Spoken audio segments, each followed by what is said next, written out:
एक समय की बात है। हरिपुर गांव में सब लोग जहां डर के मारे अपने घरों में ही रहा करते।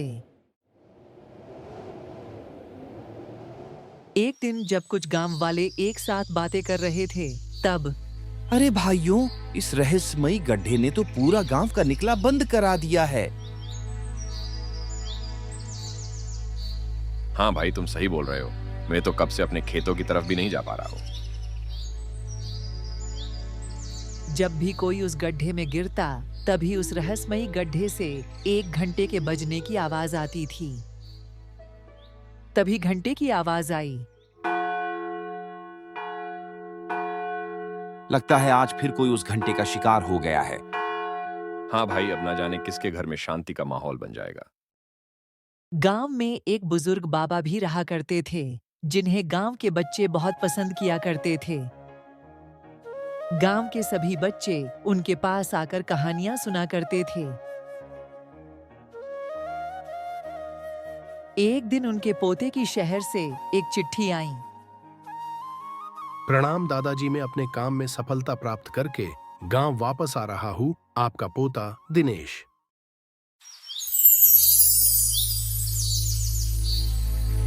अगले दिन एक गांव का आदमी उसी जंगल की ओर अपनी गाय को ढूंढने निकल गया था और अचानक उसी गड्ढे में जा गिरा। गांव में फिर से घंटा बजने की आवाज आई और उस आदमी की पत्नी घर के बाहर रोने लगी। अगली सुबह दादाजी का पोता शहर से वापस आता है।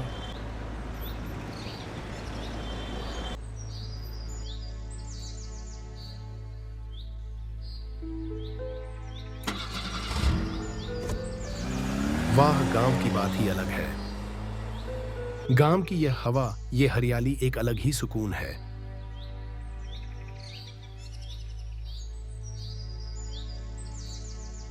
प्रणाम दादाजी, कैसे हो? आओ, मेरे बच्चे, मैं अच्छा हूँ। तब से तुमने खत भेजा है, तुम्हारा ही इंतजार था। दादाजी, मैं ये गांव घूमना चाहता हूँ, आप चलो ना साथ। बेटा, अब मेरी हिम्मत नहीं है। अब कहाँ मेरे से इतना चला जाता है। तुम ही घूम आओ, लेकिन ध्यान रहे जंगल की तरफ मत जाना। क्यों दादाजी, वहां ऐसा क्या है? वहां एक रहस्यमयी गड्ढा है, जिसमें जो भी आज तक उसमें गिरा है वो कभी वापस नहीं लौटा है।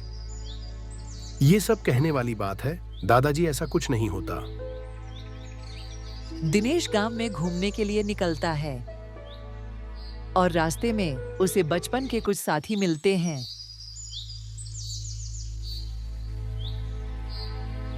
अरे दिनेश, तुम कब आए गांव वापस?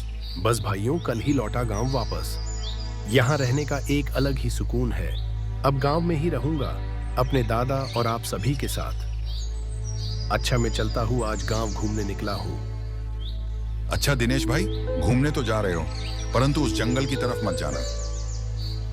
वहां एक रहस्यमयी गड्ढा है, जिसमें जो आज तक गिरा है वो कभी वापस नहीं लौटा है।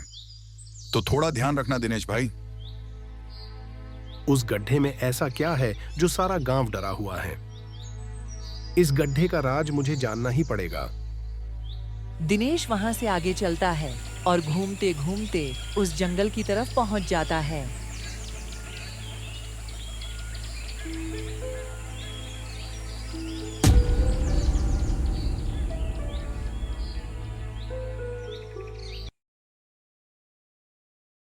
और आगे चलकर उस गड्ढे की तरफ पहुंच जाता है और चारों तरफ देखता है।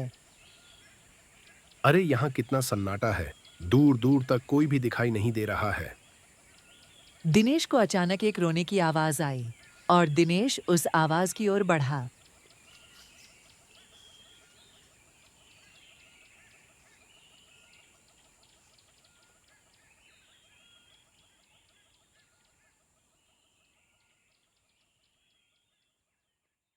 दिनेश ने देखा, एक साधु बाबा बैठे हुए रो रहे हैं और बोल रहे हैं, बचाओ, मुझे बचाओ।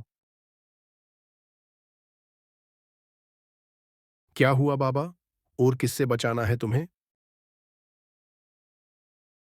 अचानक वहां एक बुजुर्ग आता है और दिनेश से कहता है, तुम यहाँ क्या कर रहे हो और किससे बात कर रहे हो?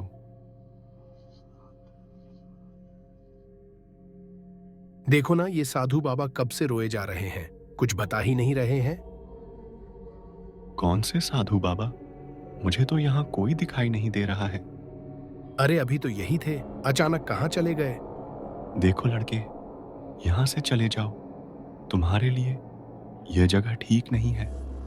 जल्दी चले जाओ यहाँ से। क्यों बाबा, मुझे उस गड्ढे के बारे में जानना है। मैंने बोला ना, यहाँ से चले जाओ, वरना अंजाम बहुत बुरा होगा। दिनेश वहां से चला जाता है और घर पर पहुंचता है। घर पर दिनेश के दादाजी दिनेश का इंतजार कर रहे थे। कहाँ निकल गए थे? मैं तो परेशान हो गया था। शाम हो चुकी है। कहीं नहीं दादाजी, यही अपने बचपन के मित्रों के साथ घूम रहा था। अच्छा चलो, अब खाना खा लो और आराम कर लो। दिनेश और दादाजी खाना खाकर सोते हैं और दिनेश सोचने लगता है, आखिर वो साधु बाबा अचानक कहाँ चले गए थे और वो बाबा मुझे वहां से भगा क्यों रहे थे?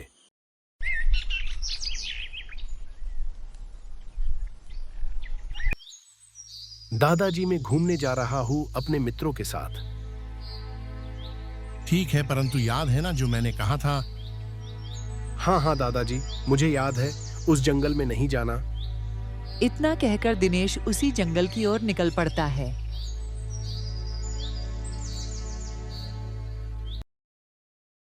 दिनेश जंगल में पहुंच जाता है और जंगल में देखता है एक छोटी सी कुटिया बनी हुई थी और उस कुटिया में वही बाबा एक शैतानी मूर्ति के आगे कुछ शवों को लेकर बैठा है। मैंने तुम्हें कितनी सारी बलि चढ़ा दी है, अब बस एक बलि रह गई है।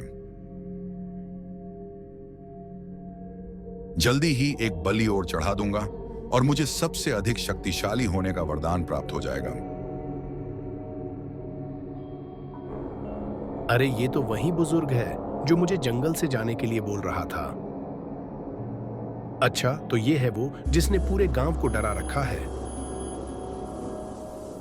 अचानक दिनेश को फिर से उसी साधु बाबा की रोने की आवाज आती है। दिनेश वहां पहुंचता है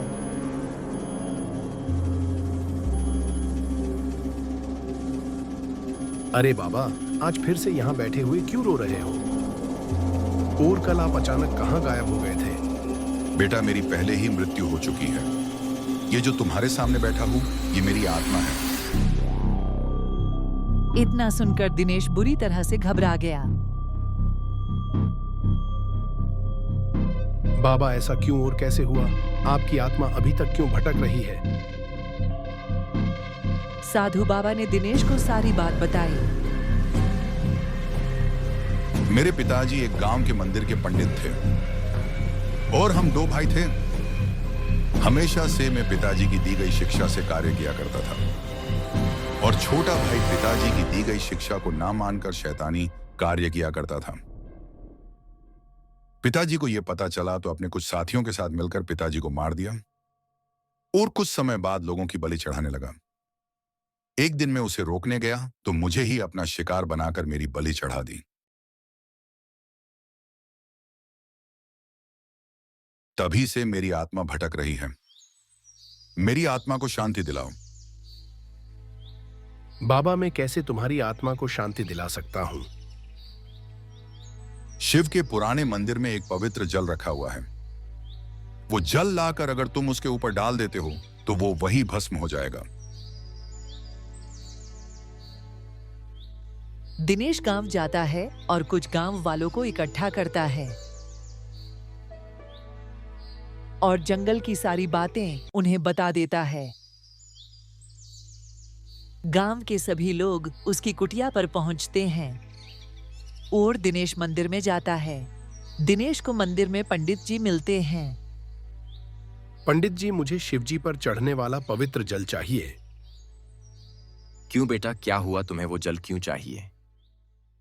दिनेश सारी घटना के बारे में पंडित जी को बताता है और वो जल लेने के बाद उस कुटिया पर पहुंचता है और वो जल उसके ऊपर फेंक देता है। गांव वाले वापस गांव जाते हैं और दिनेश का धन्यवाद करते हैं। अगर आज तुम ना होते तो ये डर पूरे गांव में अभी तक बना रहता। अब सभी गांव वाले आराम की जिंदगी जीने लगे।